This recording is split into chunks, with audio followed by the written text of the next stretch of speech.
weltare ɓiɓɓe fulɓe andu diine maɗa fedde heblo sukaɓe afrique weltare tv takkusana yoni to ñaabina to abdallah jeeri to fonde elimana to babaɓe to hayre gollere kon takkusan juula ha to galle goori joola to juude waɗe ko taari ɗum kala ene jeeya e gardini kabaruji men to leydi sénégal te capanɗe nayya milliard ne fawi temedde jeetati e ɗiɗi million franc CFA ko ɗum tigui woni ko hujjikintoɓe député Farba Ngom joƴƴini yeeso juge beele Farba ne wawa heɓde ko wiyete liberté provisoire ha joni to leydi sénégal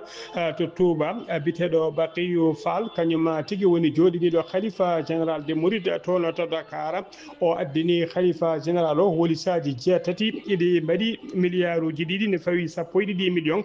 taw ko haalisa franc CFA hollirde ko hadiya makko to leydi Mauritanie ma en kaale nanggugol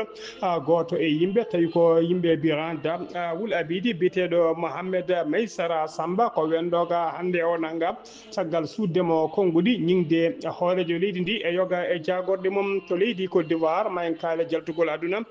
biyetenoɗo Amara Essi kedde Afrique ma en jabbo musidɗo men Alassane Oumar Mbodj habaruji men joolam jaɓeri ma en jaa ha to république dominicaine to Palestine to Panama to Corée du Sud bisimilla mon e ketti hotodirte joni joni piren pacciren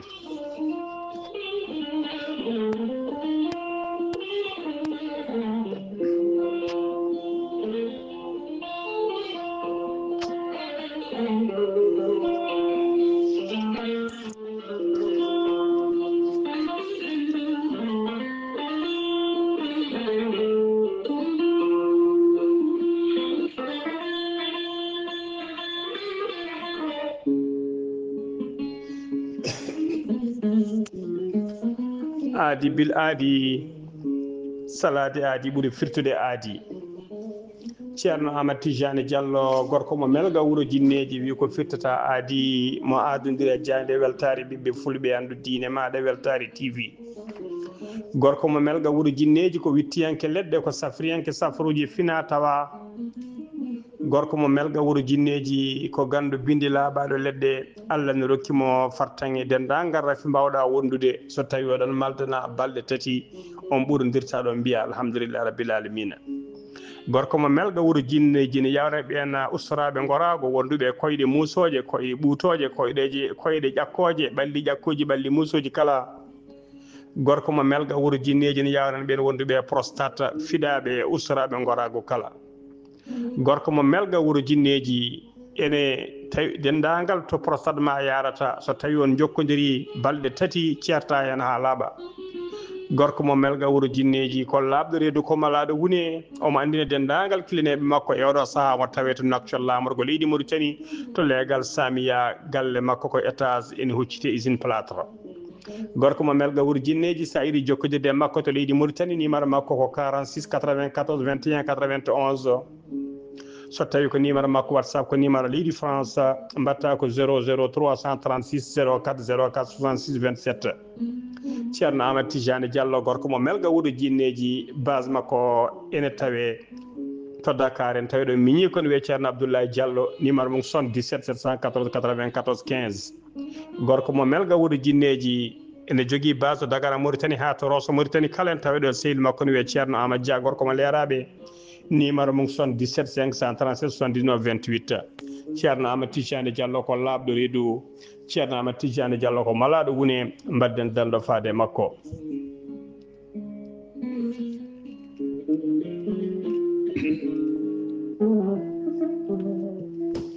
mande Mansa Keita ko gando bindi ko joom gandal tawi kadi ko gandal jaadugal ennundal gandal memotongal gandal jiirotongal guite mande Mansa Keita gandal makko ɓuuri yaadude koye ngaluji tawi ko ngaluji cuuɗotoɗi e nder less leydi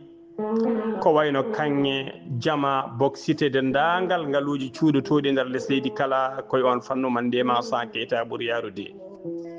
Mandema Sa Keita ko dowluɗo gandaɗo e nder windere he kala ha tengti e nder dongre Afrique to kan yasete to Angola to leydi Côte d'Ivoire to leydi Mozambique to leydi Mauritanie to leydi Mali dendagal leyɗele to kanŋe to jama yilete kala toto kala Mandema Sa Keita ma wiya wo hayattu ayi gando ayi neɗɗo nunɗuɗo ayi neɗɗo kawniɗo Mandema Sa Keita gam tengtinde nunɗal makko o namdata komo avance o namdata komo hoore kuɗol ar kalanama haajuma o gollonoma haajuma ha jiira guite ma ha keɓa ko jiɗɗa ɓerde ma ɓuuɓa gadda ko kaldun ɗon Mandema Sa Keita sali tan ko janfa Mandema Sa Keita mbiɗen ko gorko pullo hen banggue mani ganke hen banggue omo tawe oɗo saaha joni to Ségou e nder leydi Mali sa yiiɗi jokkodirde makko a yiiɗi hebde ko ɓuuri ɗo labde mbatta ko 00 223 76 68 45 99 Mandema Sa Keita ko ganɗo bindi Mandema Sa Keita ko nunɗuɗo sanne sanne Mandema Sa Keita ko newiɗo mbadden dando faade e Mandema Sa Keita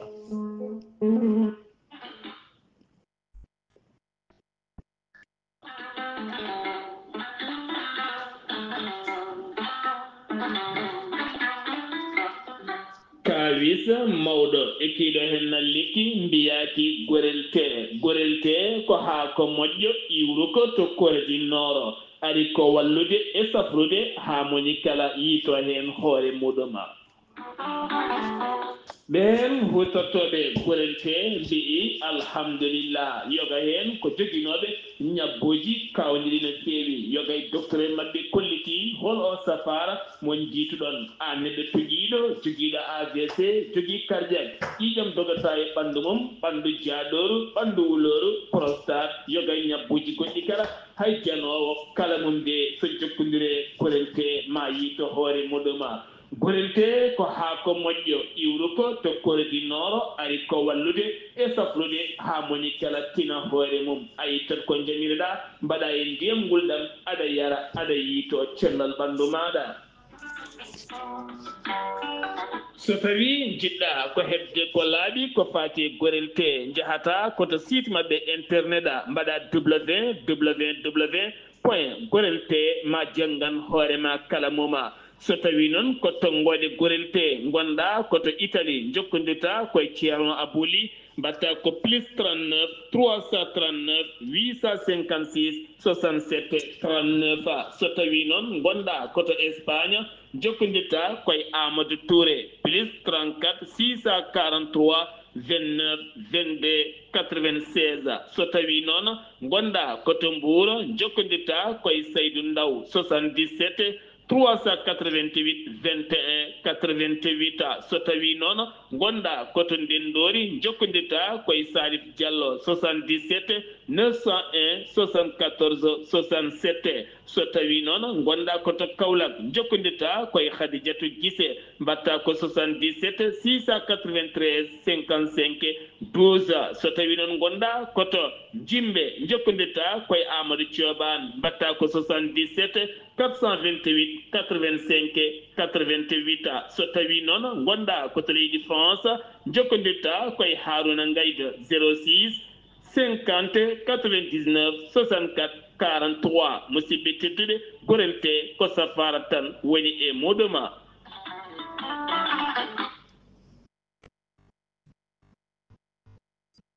kettode kaburuji mon e demgal pulaar Afrique Asie Europe Amérique Moyen-Orient Océanie jam ñalle mon musidɓe tedduɓe eɗen goni e talata jeetati lewru avril hitande ujunnaji ɗiɗi e nogas joyi habruji mon e ɗemgal pular e sawto he ko musidɗo mon sehil mon haali Abouba to karallagal ha mbawon yiide en to banggue nete ɓosoje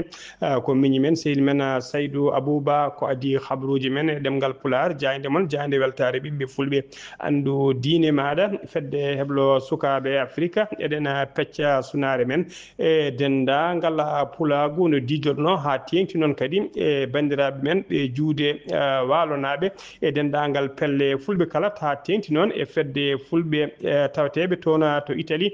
jaltugol aduna goto e yontaɓe leñol ngol darannoɗo leñol ngol darannoɗo pini men darannoɗo ɗemgal ngal biyetenoɗo goori jool noon ko gorko mo juude waalo walla ni sen jiiɗi mbiyanmo ko gorko mo juudeeli tati kala jaltuɗo aduna noon jamma hanki o tona to Italie caggal kay nde wonno e sippirde oɗo saaha kala e oɗon rafi dow inde musidɗo men noon sehil men Demba Wana gorko mo jewol saare tawateɗo oɗo saaha joni to Italie eɗen pecca sunare men eɗen duwono dendagal pulagu Italie no didorno ko noon kadi dow inde nene men Sokhna Soylim Coulibaly en pecca sunare men e dendagal fedde mijorde fulɓe windere kala en duwnima dendagal pulagu kala e nde ɗo ustare ɗen mbiya tan nde Allah yurmotomo yaafomo harnamo aljanna kanko e dendagal mayɓe julɓe kala allahumma amina.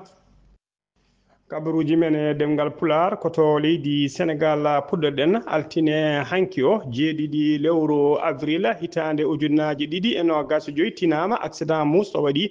tolno croisement to barkeji e dow lawol national tawi ko faade Matam ko bis transport kañum tigui felɓi moto Jakarta goto waɗi noon neɗɗo goto mayɗo hen e barmuɗo goɗɗo tawi ko tampuɗo no fewi biso noon ummorno tigui koto Bakkila biso ummorno koto Bakkila biso ummorino tigui koto Bakkil so tawi ko moto Jakarta o noon conducteur o noon mo jolluno ko debbo goto ɓe paano tigui koto wiyete ɗayba noon ko kiloji jeegom hakkude mum e Bakkil e nder département mo Linguére conducteur moto o noon yaranoɗo e duuɓi capanɗe tati ko ɗon ɗon o wasi fittade makko debbo mo jolluno o noon barmi hen barmanɗe musɗene fewi e oɗo saaha joni tawi tigui to hôpital mo tawi tigui to hôpital Maguette Lo mo Linguére kokoninkoɓe faabu noon kañumen garnimo to accident ɗo nayimo toon to hôpital ine teska noon lawol Linguére faade Matam ine heewi accident ji muusi baaɗi ni saabu e nder yontere wotere yimɓe jeegomo mbasi pittali men e dow ngol ɗon lawol ha joni ko leydi Mauritanie keɗoɗen Bassirou Diomaye Faye hoorejo gendi Sénégal o bismima o joddima en audience to galle lamorko do Dakar toon e chef de département Afrique tawi ko di Fonds monétaire international woni tigui gardiɗo tawi ko dongre Afrique FMI ɓe mbawi joddade noon ɓe mbawi joddade hono biyeteɗo mo wiye ABB Amemro Selasi ko altine hanki o kanko responsable FMI noon o hisitini tigui andi FMI kay yidde gollodade e gendi Sénégal e yidde ɗoftude Sénégal kay ha Sénégal wawa yaltude e caɗele jogui oɗo saaha joni ko fate wiyete plan de redressement économique ha joni ko leydi Sénégal keɗoɗen hono mbiru eɗen gardiɗi kabaruji men Bakiyou Faye joƴƴi Bakiyou Faye tigui duñi tigui junggo e jifaji mum o yaltini koppereje kewɗe ne fewi kene qime ha milliard uji ɗiɗi piccal 13 million tawi ko France CFA ɗum ko altine hanki o jeeɗiɗi lewru avril o fani ɗum no fawi ɗum noon e juuɗe khalifa général de Mouride hono Serigne Mountaga Mbacké tawi noon ko hadiya makko faade e khalifa o ko hadiya makko noon o holliri tigui hadiya makko faade e khalifa o hollirama noon ko wolisaji jeetati biɗi dugdak kay halis ko ɗum woni ko addi toon ɗina wolisaji ɗon nde korsida tawama tigui wona majji ko 12 wure tigui wona majji tigui ko milliard uji ɗiɗi ene fawi 13 million tawi ko France CFA o wi ɗon ɗum ko hadiya makko kadi o wi ɗum ɗon ko hadiya makko guila kay kadi ko ɗum ɗo o holliri tigui ko fuɗɗode saabu kay ko guila ko juuɗa ɓendude saabu kay o holliri goɗɗum ne ara o wi noon wonde kay o holliri noon wonde ɗum ɗo ko geste tokoso tan mo waɗi saabu kay andudemo fulla e fayida khalifa o e mawdugol muɗum oɗo haalis kay mo rokki ɗum o holliri tigui wonde yawre no fewi khalifa général noon yidde mum e oɗo saaha joni ko ɓeydude kay garɗitinde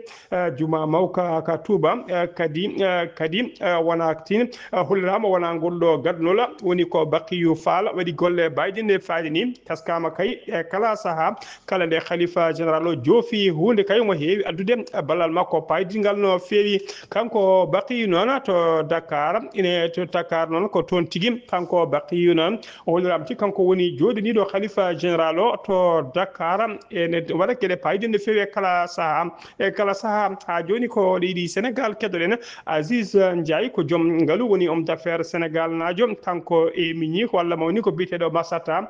Ndiaye ɓe darinoma altine hanki o yeeso juge deuxiéme cabinet kalfinaɗo ko fati e alhaali tawi kay ko bateau baɗanoɗo détourné tawi ko bateau engrais baɗanoɗo détourné woni tigui mo engrais o wujjano e nder guendi Sénégal ɓe nanguirano noon koko wiyete resel noon woni sodde marchandise uji gujjaɗi luwa noon hollir tigui ko gujjo e coddo ko wujja kala ñawore mumen ko gotum kamɓe noon koɓe yedduɓe ha soori ladde kay ko fawa e dow mabɓe ko caggal noon nde ɓe mbawi kay joƴƴinde caggal nde ɓe mbawi jabade kay namde juge namdanoɓe ɗe ɓe mbawi tigui fatude galleji mabɓe kanko Aziz Ndiaye noon ɓe kolliri tigui wonde o heeɓi koko wiyete liberté provisoire so tawi noon ko Massata Ndiaye kañum heeɓi ko liberté sous contrôle judiciaire ɓe joƴƴini noon caution ɓurta no fewi saabu ko village mabɓe tati woni galleji tati tawi ko gardude fewi mo walateɗi Allah tawateɗi to wiyete Ngapparu ko ɗum woni tigui koɓe ɗaccira ko ɗum noon woni tigui koɓe ɗaccira e oɗo saaha joni ko ɗum haaɗiɓe waɗede e kaso kay e mbadi mandade dépôt ɗiɗo tumaɓe noon tawi ko kañumen goni cerveau walla tumaɓe kay kañumen goni cerveau kay oɗon détournement ko fati oɗon bateau tawi ko dimdinoɗo engrais hen goto wiyete ko El Yette Ngom goɗɗo ko ene yette si ɗiɗo kala noon e oɗo saaha joni ko dogɓe ne darti koye mumen guila 2021 goni tigui koye jiilaw cattuka no fewi ene mbaɗa ko wiye mandat d'arrêt international ha joni ko leydi Sénégal keddoɗen e nder émission télévisé mo Birame Souleye Diop ministre de l'énergie du pétrole wanno tigui hollide wonde kay kuɓɓam woni courant koko ustate kay e nder leydi Sénégal ha mema leydi saabu kay holliri kala kilo jaranoɗo 117 francs CFA tigui ma uste ha wonta 60 francs CFA hewɓe noon ngaƴƴinino pireli men kay saabu cikkanno kay ko ɗum ɗon kay ko joni ɗum woni ko jogori latade kono noon e nder wittoji men ɗi mbaɗɗen ena tawi tigui ɗum ɗon ko eɓɓore kay ndena eɓɓore noon ko ɗo kay ha 2050 wona joni saabu koye programme transformation Sénégal 2025 2050 ɗum jeeya ko projet noon à long terme wona tigui joni ɗum latoto kadi hay ɗum kadi ɗum waɗat koye nder dogue ɗiɗi rogere arwaninde nde ko en 2034 courant o usten ha arta kilo foof gonnoɗo 117 arta 80 francs CFA so tawi ko hitande 2050 kadi ustugol goɗɗol ha yetto 60 francs CFA on paami tigui ustugol kuɓɓam e nder leydi Sénégal wona joni ɗum ɗon latoto ha joni ko leydi Sénégal keɗɗoɗen hono mbirɗen gardini kabaruji men Farba Ngom député maire des Agnam tawteɗo e oɗo saaha joni e nder kaso mo soka noon ko guila ñande nogas jeeɗiɗi lewru février 2025 kanko noon e avocat ji makko e yaadiɓe makko kala ɓe meeɗa dartade kay ɓe meeɗa darade kay e kala saaha ɓena ɓulna miijoji mabɓe e rindi peeje mabɓe kay no yaltiri e oɗon kaso laabi ɗiɗi noon eɓe joƴƴina caution mabɓe yeeso juge beele tigui omo woppite kono ɗum laataki juge o e kala saaha wiyata ko loppete joni kadi ɓe ummanima lawol tataɓiwol yo joƴƴinde kay caution tawi ko caution ŋerɗo no fewi mo capanɗe 4 milliards ne fawi temedde 6.2 millions tawi ko francs CFA Farba Ngom ina foti kay so tawi kay ene yakora tigui ngol ɗo lawol tataɓol ma Farba Ngom wawa hebde tigui ko fate kenal lakkitare avocat ji makko noon gaddi ko nogas ɗiɗi titre foncier tawi ko galleji e booye makko tawateɗi to Dakar to Thiès to Mbour ha to Rufisque ɗiɗon nogas ɗiɗi titre foncier jaru mum ene qiime ha capanɗe 3.4 milliards francs CFA ene fawi temedde jeetati ɗiɗi million so tawi noon ɓe pawi hen kadi ɓe pawi e juuɗe tigui autorité judiciaire o kadi ko wona ɗum ko kadi ɓe mbawi tigui ko wona ɗum kadi ɓe pawi dow juuɗe ɓe pawi dow ɗiɗon nogas ɗiɗi titre foncier ɓe mbawi fawde hen kadi 1 milliard francs CFA tawi ko ɗoret foof noon so renti hawra capanɗe nayyi milliard e temedde jeetati ɗiɗi million tawi ko francs CFA ene yakora tan ngolɗo lawol ma juge o Diab Kay Farba Ngom heɓa liberté mum provisoire ha joni ko leydi Sénégal ɗaccon haqqi ko leydi Sénégal keddoɗen ha joni CIMAF woni ciment d'Afrique usine mabɓe noon ciment taweteɗo to Thiès ɓe kolliri tigui ɓe hollirama riwi capanɗe joyo e ɗiɗo gollotoɓe tawi kadi alda e préavis ɗum noon koko ɗum noon ɓe kolliri tigui ko yaɓɓude haqqe gollotoɓe ko yaɓɓude kuulal kay honno holliri ɓen gollotoɓe e hujjikintoɓe men tawa ko riwaɓe e ɗeɗon golle riwaɓe ɓe noon mbaɗino moɓodiral mumen altine hanki o namdade haqqeji mabɓe moɓodiral ngal noon ɓe mbaɗi ɗum ko yeeso usine o ɓe kolliri noon ɓe namdi tan ko droit ji mabɓe e indemnité ji mabɓe eɓe jiiɗi kadi andude holko saabi eɓe diwa e golle mabɓe tawi tigui alda e motif ha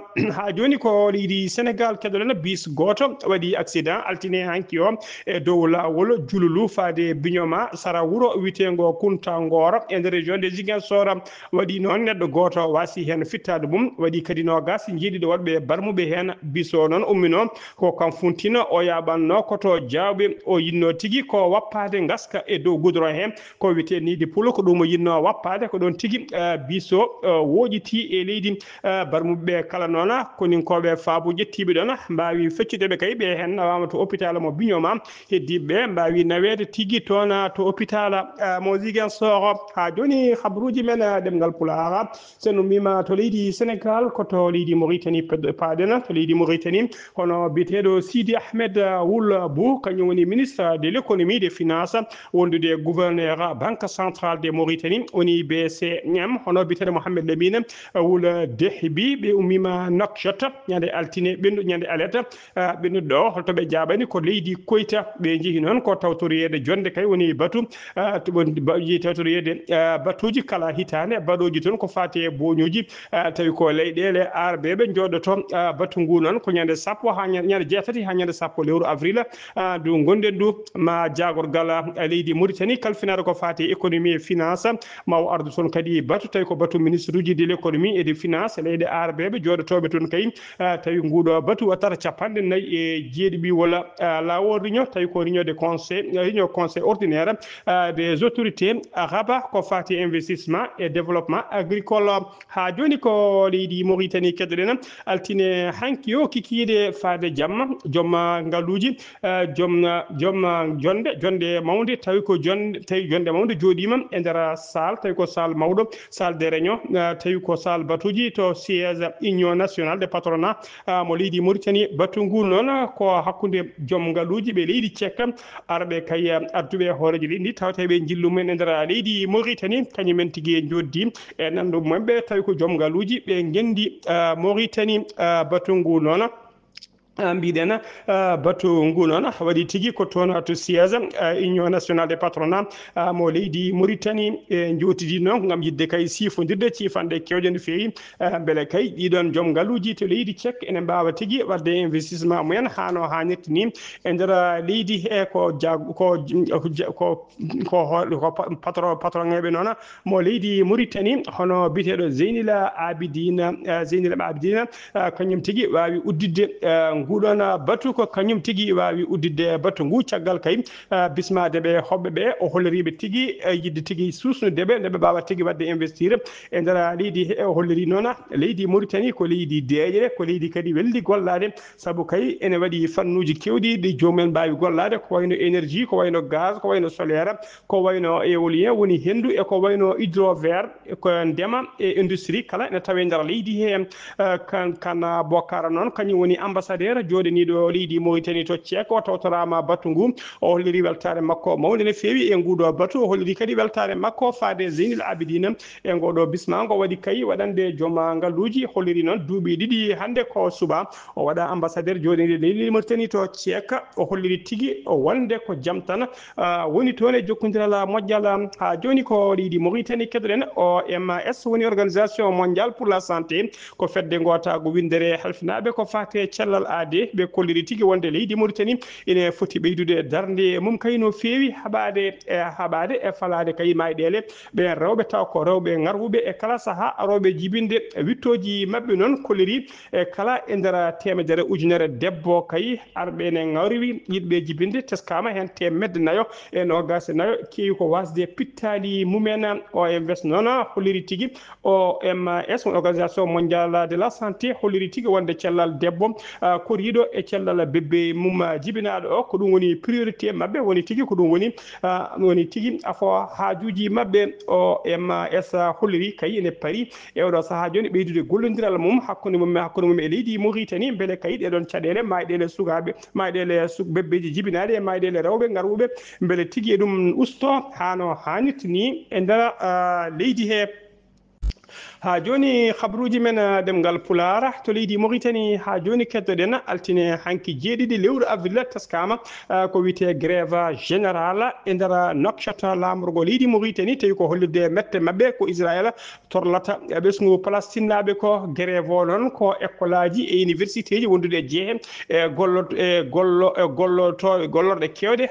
tigui mbaɗi oɗon grève hewɓe kadi mbaɗi mawɓodiral mumen e diñu men yeeso ambassade dowlaji dentude Amérique tawateɗo e nder Nouakchott kene wona kene ɓuura ujunnaje tato neɗɗo mbawi tigui notitade tigui e ngoɗon diño e ngoɗon tigui seppo tawi ko arɓe ne gaddi ararajuji mumen ɗi leydi Palestine pelle kewɗe noon e yimɓe e safroɓe hewɓe wondude almameɓe e ulama en ardiɓe lamdaji dawrugol mbawi tigui notitade e ngal ɗon moɓodiral altine hanki o hollirde kay mette mabɓe ko dowlaji dentude Amérique wambi Israël e ndina mbadi hewɓe kadi namdima nde ambassade dowlaji dentude Amérique nde ummoto ha laaɓa e nder leydi Mauritanie ha joni ko leydi Mauritanie keɗoɗen talata hande jeetati lewru avril 2025 sanga wendoka police mo Nouakchott teɓima goto e mawɓe catal Iran catal ngal Biran da Abidi Ardi woni bitengal Iran Mauritanie kanko teɓaɗo noon kanko woni chef de comité de recensement catal ngal biyeteɗo Mohamed Maïsara Samba o nanga noon koye nder leegal tayyarede ene tawe to Nouakchott banggue hirnangue o nanguira noon ko sudde konngude makko ɗi pewani faade kay e hoorejo leydi ndi e faade kadi e yoga e jagorɗe makko kamɓe kala noon o wiɓe tigui ɓe mbayi kono des insectes noon woni diwoje ni o haali ɗum noon ko ñande altine ɓennuɗo e saaha kay ɓe gonno e diño mabɓe to place de la liberté haala ka noon sarima e réseaux sociaux no feewi caggal nde haala ka sari e réseaux sociaux ko ɗum saabi subaka hande o sanga wendoga police roƴinimo nanguimo haala ka noon joofi tigui haalaji konguɗi o suuɗi noon joofi tigui ko hoorejo leydi ndi Mohamed Cheikh Al Ghazali wondude jagorgal mum kalfinaɗo ko fate gueɗe nder leydi e jaccingol laamu wondude e jagorgal kalfinangal ko fate ñawoje ha joni ko leydi Mauritanie keddoɗen Croix Rouge Mauritanie ɓe jooɗima batu mabɓe kuftidingu woni tigui assemblée mabɓe général ñande altine hanki o jeeɗiɗi lewru avril kikiɗe e nder jonde he noon ɓe cuɓima biteɗo Boulaha Wula Meggeya ono mama président de Croix Rouge Mauritanie o lomtide ko biteɗo Mohamed Lamine Wul Mohamed Val gonnoɗo e poste kay guila 2012 batu ngu noon waɗi tigui koto hôtel Azalay e gardugol kolaɗo kuuɓal to ministère de l'action sociale de l'enfance de la famille hono biteɗo Hamoudi Cheikhna Ali ha joni ko leydi Mauritanie keddoɗen jeyan ha to falde Sehil Baɓe to guiɗi maga jabɓuɗen musidɗo men sehil men Zakaria Samba Dia assalamu aleykum wa rahmatullah. jamal nyalla mo bandira teddude tenko weltere tv gali abouba golle maɗum jooɗi peyi ko fati e banggue meftande kumpital men ɗo e nder diwal meɗen guilma koko fati e banggue wonande jagorgal kalfinangal ko fati e banggue gueɗe e nder leydi woni ministére de l' intérieur e oɗo habaru mo satte ñallal hande ngal wonande ko fati e banggue diwan meɗen guilma gonnoɗo gouverneur walla mbiyen wali wilayji jiidimaka noon ne wondude ene wondude emo gandanɗa hoore makko gardinoɗo garde noon ne wondude e gardiɗo gendarmerie noon kadi ha e sécurité wonande ardinoɓe ɗumen e oɗo saha joni e guittama e golle mabɓe e ñallal hande ngal talata jeetati lewru meɗen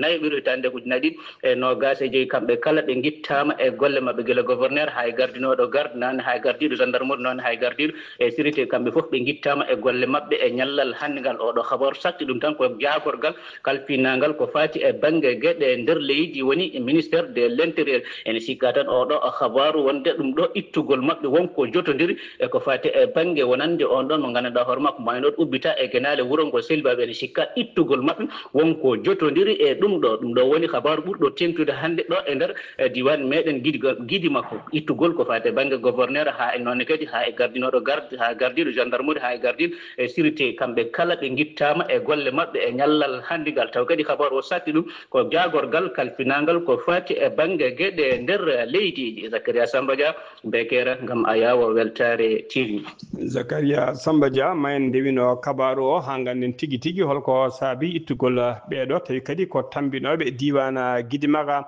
ha joni kabaruji men e ɗemgal Pulaar kabaruji men jaato leydi Côte d'Ivoire en tawe sunare mawde no fewi jaltugol aduna diplomate mabɓe goto mawɗo no fewi biyetenoɗo Amara Essi ko neɗɗo dowluɗo no fewi gandaɗo e nder dawrugol leydi Côte d'Ivoire ko neɗɗo kadi ɓattinoɗo Félix Houphouët-Boigny gonnoɗo hoorejo gadano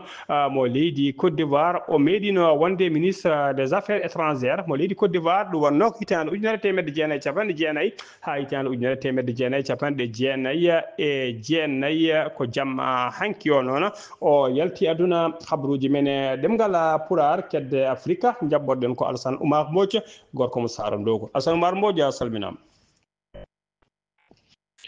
en calmitima Ghali Aboubaye calmini dendagal hettiyankoɓe AWOD TV habaruji men ɓurɗi tengtude e dongre Afrique e ñalawma hande o puɗɗen ko leydi Mali toon dey hakkude mabɓe e leydi hon Algérie ko caɗele mawɗe goni toon gila kay doron mabɓe kay yandina toon to Tazaouatène to frontiére hakkude mabɓe kadi e leydi hon Algérie waɗi kay taw kadi ko dillere mawde wonno ko ñande altinaɗe capantati e goho lewru taw kadi ko setto ujunaje ɗiɗi nogas e joyyi ha ni talatare goho lewru boyi ujunaje ɗiɗi e nogas e joyyi jokki kay e ɗum noon leydi hono Algérie wawi hon jattade leydi Mali e kañum e yaadiɓe mum ɓurande taw ko Niger kañum e Burkina taw kadi ko Faso ɓen dey kadi ko ɗen leyɗele tati taw kadi ko AES won leyɗele Sahel ɓe mbi noon wonde kamɓe leydi Algérie de noon ñande alatare jeegom lewru taw ko boyi ɓe mbi waɗde bayinago ko fatti noon e wiide wonde doron malnaɗo o meeɗa nadde toon to leydi taw ko Algérie ɗum noon kadi ko takkere nde ɓe takki ɗumen wonde kay kadumen ko terroriste uji en e ɗum oɗo ñalawma noon Alger wawi kañumne wiide wonde ene jabtoɓe ene adda kañumne wiide wonde koɓe kaali ko foof wona gueɗe laaɓtuɗe no fewi kadi ko wona gonga ɗum noon waɗi noon caɗele no fewi hakkude maleydi hono Mali ni ɓe leydi hon Algérie ni e ɗum noon to wonande Alger e Bamako foof ɗo oɗo saaha ko tekkere ene luuɓa hakkude mabɓe no fewi e wiide wonde kadi oɗo kadi ɗeɗo caɗele ɗum noon kadi koko mawɗi no fewi ha ni waɗi kadi won caɗele mawɗe no fewi ha oɗo saaha aɗa wonde e caɗele ɓe nanodirani e oɗon nanodiro toon to Côte d'Ivoire to de wayno ko mouvement social wawi kadi wadde kadi e ɗi wonde école aji tawa ko secteur public o ene mbaɗi kadi erango kadi e faade kay wadde hofte juuɗe mumen e ko fate école aji primaire hani école aji secondaire ɗum noon tawata koye e ɗeɗo kadi syndicat ji tawata ko rendiɓe hono doole mumen ngam wiide kay wonde kay Allah saago koɓe mbi ko yoɓe mbaɗan ɗum guila e primaire ji taw kadi ko ɗiɗon lebbi taw kadi ko tatti taw ko jawtude oɗo mouvement noon wawi kadi kono wiide wonde Allah saago jagorgal ngal fonction publique ko waɗi ko wadde wiide wonde kadi ene jirtina wona ɓeɗo so tawi wonde mbaɗi e oɗo gré ko rek naɓe ma wawa kadi ko ruudde won ɗum fof ko yidde tan wiide wonde ene giijoɓe ɗum noon e nder commune mo Cocody kañum e Abobo ɗum de ene mbi wonde ɗum aɓe ndewini ɗum ma haɗum wawa kadi wawde yuɓɓude e kala saaha toon to leydi Côte d'Ivoire toon to leydi Côte d'Ivoire so gumimo toon paaɗen ko leydi hono Guinée to de ɓe mbawi wonde kamɓene ƴettidde wonde ɗon ko gila kay ko woppono gila ujunere temedde jeenayyi capanɗe jeenayyi oɗo projet taw kadi ko moɓe guittara mo mbiyata wonde exploitant de jugement mo feere woni jamde to chaine de mo ɗum noon to goɗɗo toon to Simadou ɗum noon to banggue tawɓeɗe ko funnague leydi hono Guinée ɗum noon ma waw kadi ittede ɗo e nder ujunnaje ma yiɗe hitande ujunaji ɗiɗi e nogas e joyyi ma waw kadi kono wawde kadi won ittede e ɗum RDC Congo ene wayno to toon de ene wayno de kamɓene ɓe mbawi kadi wonde wiide wonde république démocratique mo Congo o e caggal kay ndeɓe dañi cogo mabɓe kay e jinede e joyyi e jeegom lewru kay ndu gonɗen ndu waɗi toɓo hewgo doole no fewi ha addini noon ɓe dañde hono caɗele waɗi noon woɗɗe ɓen kadi sankiɓe kadi huttiɓe jomumen ma won capanɗe taro huttimeɗe jomumen e kadi gueɗe kewde kay boni hen ko nande kay e kuɓeje mbawi kono yanti hen laabi kay mbawi kono taƴƴe hani e ɓen honnoɓe kadi hoɗɓe kadi e ndiyam ɗum fof ko caɗele ɗeɓe gondi hani tawde ko ɓe mbawi kono famade ɓen kadi boniraɓe no fewi mbawi kadi udditinade nokku taw kadi ko kiñanaɗo no fewi taw ko stade Tata Raphaël taw kadi woni koye kadi koye e nder hono capital mabɓe ko tedduɓe mbiya yoɓe gon haɓe mbawa kadi hono dañanede ande nokkuji goɗɗi e oɗo saaha mum haɓe tampi no fewi ene wayno dey Ghali Abouba ko ɗum tumbuɗen e dongde Afrique e ñalawma hande o taw wonno koye dade musidɗo moon Alassane Oumar Bocci woni ko sa dogu ngam weltare Alassane Oumar Mbodj golle ma jooɗi peewi ko an uddi kabaruji men e nder dongre Afrique takkosan juulama ha to galle ceerno Abou Diaba Soto beeɗel gawdi ko on takkusan juula ha to galle ceerno Yaya Batou Richard Toll ha to galle ceerno Mamoudou waddude cité Yembel Sekna Dakar ko tawi ɗum kala kabaruji men joolam jaɓeɗi koto leydi Ukraine paaɗen talata hande o Volodymyr Zelensky ko kañum woni hoorejo leydi Ukraine o holliri tigui wonde armée leydi makko nanguino chinois ji ɗiɗi tawi ko dadiɓe ɓe tawa noon keɓe coomi e nder dadiɓe ɓe armée leydi Russie to funnague leydi Ukraine Kiev noon holliri hen mette mum no fewi ɓe namdima Pekin explication ko fati oɗon alhaali so tawi oɗo kabaru laatima kay leydi Chine kañum tigui latto leydi ɗiɗi ɓiiri kay noddude koninkoɓe mum wallu toon to leydi Russie wallude leydi Russie caggal kay nde Corée du Nord kañum suuɗaki nodduno toon koninkoɓe mum e kala saaha nde wallitta leydi Russie ɗen koninkoɓe Corée du Nord noon ko guila 2024 en tawe e armée leydi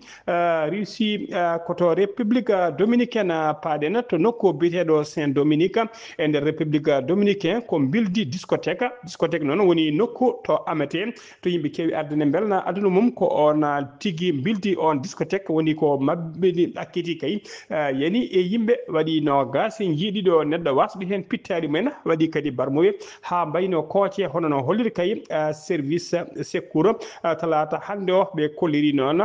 fodde temedde nayyi koninke faabu yoɗo saaha joni nana irta leydi kay ƴewde so tawi ne yiita wurɓe walla so tawi ne yiite hen barmuɓe walla mayɓe ene goɓe kolliri tigui e saaha mo tana o waɗi nde ko fodde ujunere neɗɗo ene tawetno tigui e nder on discothèque tawi ko arnoɓe yebde e heɗade on tawi ko jimowo biteɗo Roby Perez koto leydi Palestine paaɗen e nder bande de Gaza to Palestine jaadiyonkoɓe ɗiɗo mbarama toon tawi ko bombardement leydi Israël yoɓi pittali mabɓe hen goto ko jaydiyanke jayde witende Palestine Tuddayi omo wiye Palestine Tuddayi omo wiyeteno Ahmad Mansour o wara tigui koto Khan Younes goɗɗo wiyeteno ko Hilmi Al Faqawi défense civile mo Palestine ɓe kolliri talata hande o 6 lewru avril wonde kay 19 neɗɗo ɓe mbarnama 19 neɗɗo tuggi alti altine fay talata hande o koto Panama paden Pete Hegsien ko ministre de la défense mo dowlaji dentude Amérique o yettima altine hanki o jeeɗiɗi lewru avril toon to Panama omo foti joddade horeji leydi ndi hono José Raúl Mulino ma o wat visite kadi to canal de Panama caggal ɗum kadi ma o tawtore conférence sur la sécurité d'Amérique centrale koto Corée du Sud udditana kabaruji men yiɗi Corée du Sud koko yibbinta sumgoji mum taw ko sumgoji horeji leydi tawi kadi ko élection anticipée woni sumgoji kañaraɗi